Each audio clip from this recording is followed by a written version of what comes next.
فاعوذ باللہ من الشیطان الرجیم بسم اللہ الرحمن الرحیم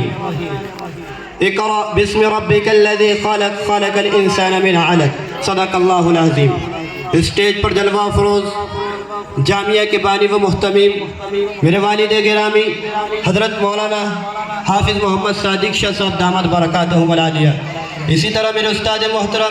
محترم امام صدیق جناب، جنہوں نے میرے لیے عمر سے بھی زیادہ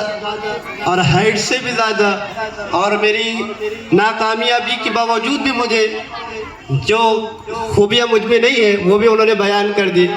اللہ سے دعا کرتا ہوں کہ اللہ تعالیٰ ان کے عزائم اور ان کی سوچ پر مجھے کھڑا فرما دے۔ اسی طرح اسٹیج پر موجود ہمارے اکولہ کی مشہور معروف شخصیت سلام بھائی، اور ہمارے پروگرام میں موجود محترم عبدالقیوم صاحب، ساجد بھائی اور قاضی لیاقت صاحب، مولانا محبوب صاحب، دیگر علماء کرام و مہمان خصوصی، اور آپ تمام طلبہ اور طلبہ کے سرپرست، اللہ تبارک و تعالیٰ نے قرآن مجید میں سب سے پہلے اگر کسی چیز کا حکم دیا ہے تو وہ تعلیم ہے۔ جو تعلیمات کے لیے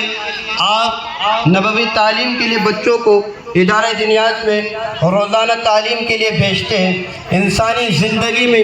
تعلیم کی ضرورت و اہمیت ایک مسلم حقیقت ہے۔ اس کی تکمیل کے لیے ہر دور میں اہتمام کیا جاتا رہتا ہے، لیکن اسلام نے تعلیم کی اہمیت پر جو خاص زور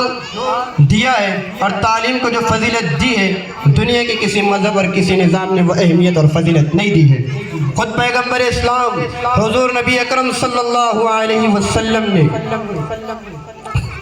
علم سیکھنے پر انتہائی زور دیا ہے اور ہر ممکن رغبت دلائی ہے، یہاں تک کہ ہر مسلمان کے لیے اسے لازمی فریضہ قرار دیا ہے، جیسا کہ حضرت انس رضی اللہ تعالیٰ عنہ سے روایت ہے کہ معلم انسانیت میرے اور آپ کے آقا، کالی کملی والے، سنہری جالی والے، تاجدار حرم، ہم غریبوں کے غمگزار، سید الابرار و اخیار، آقا نامدار، شہنشاہ ذی وقار، گلشن ہستی کے اولین فصح بہار، انیس الغرمین، مراد المشائقین، محمد عربی صلی اللہ علیہ وسلم نے ارشاد فرمایا کہ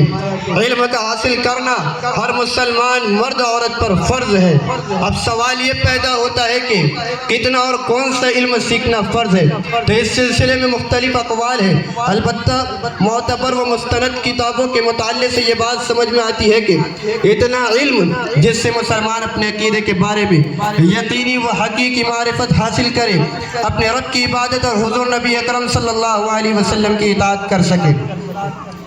اپنے نفس اور دل کا تزکیہ کر سکے، نجات دلانے والی چیز کا علم اور تباہ کن گناہوں کا بھی علم ہو تاکہ ان سے بچا جا سکے، اپنے ساتھ اپنے خاندان والوں اور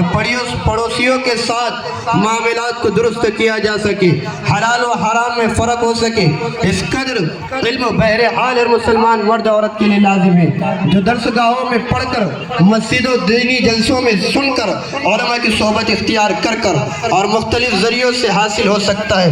حاصل کلام یہ ہے کہ اتنا علم اور اتنی دینی تعلیم ہر مسلمان مرد عورت کے لیے بے حد ضروری ہے، جن سے دین پر صحیح طور پر عمل پیرا ہو سکے اور شریعت کے مطالبات کو پورا کر کر نگاہ شریعت پہ معتبر بن سکے، پھر خدا اور رسول کی محبت محبوب بندے اور غلام بن کر اپنی عقابت سدھار سکے، زندگی گزار سکے۔ جس طرح ہر مسلمان شخص پر فرض ہے کہ وہ خود ضروری اور بنیادی اسلامی تعلیمات سے واقف ہو، اسی طرح ہر مسلمان ماں باپ پر بھی فرض ہے کہ وہ اپنے بچوں اور بچیوں کو ضروری اور بنیادی اسلامی تعلیمات سے واقف کرائے، اور اس بات پر بالکل غفلت نہ کرے، کیونکہ والدین کے اوپر بچوں کے اہم حقوق میں سے ایک ان کو دینی و اسلامی تعلیم دلانا بھی ہے، اور اس سلسلے میں کسی بھی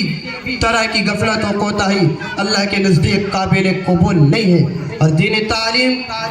وہ اسلامی تعلیم سے محروم بچہ خود والدین کی اللہ کے بارگاہ میں قیامت کے دن شکایت کرے گا، اور ایسا بچہ والدین کے لیے رحمت کے بجائے زحمت ہوگا۔ لیکن دور حاضر میں افسوس کی بات یہ ہے کہ مسلمانوں کی ایک بہت بڑی تعداد بلکہ ان کی اکثریت خود اسلامی تعلیمات اور اس کی اہمیت سے ناواقف ہے۔ یہی وجہ ہے کہ ہم دیکھ رہے ہیں بہت سارے ماں باپ اپنے بچوں کو عصری تعلیم دلانے کے لیے بہت زیادہ دوڑ بھاگ کرتے ہیں،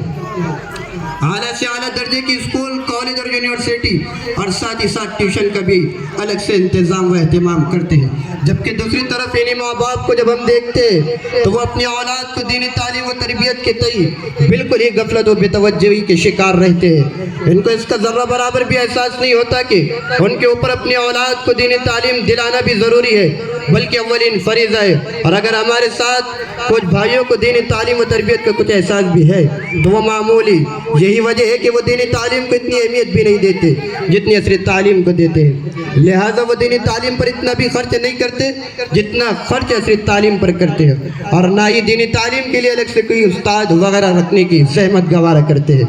جب ایک مسلمان کا معاملہ اس کے برعکس ہونا چاہیے کہ ہمیں دینی تعلیم کے بارے میں عصری تعلیم سے کچھ زیادہ ہی اہتمام اور توجہ کرنا چاہیے، کیونکہ دنیا و آخرت دونوں جہاں میں دنیا و آخرت دونوں جہاں میں ہماری سعادت کا باعث۔ میرے کہنے کا یہ مطلب نہیں کہ ہم بچوں کو عصری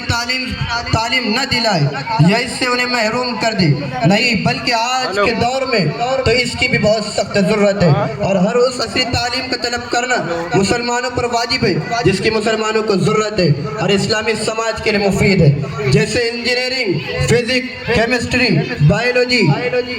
طب، فارمیسی، نرسنگ، ریاضیات، کمپیوٹر وغیرہ۔ میرے کہنے کا مطلب صرف اتنا ہے کہ ہم عصری تعلیم کی موجودہ دینی تعلیم و تربیت پر ظلم نہ کریں، بلکہ اس کو عصری تعلیم سے بھی زیادہ اہمیت دیں، اور خود اپنی اولاد کے اوپر دینی تعلیم سے غفلت کا ظلم نہ ڈالیں۔ میں یہیں پر اپنی گفتگو کو ختم کرتا ہوں اور دعا کرتا ہوں اللہ تعالیٰ سے کہ کئی سنی باتوں پر اللہ تعالیٰ مجھے بھی اور آپ کو بھی عمل کی توفیق عطا فرمائے۔ وآخر الدعوانا الحمدللہ۔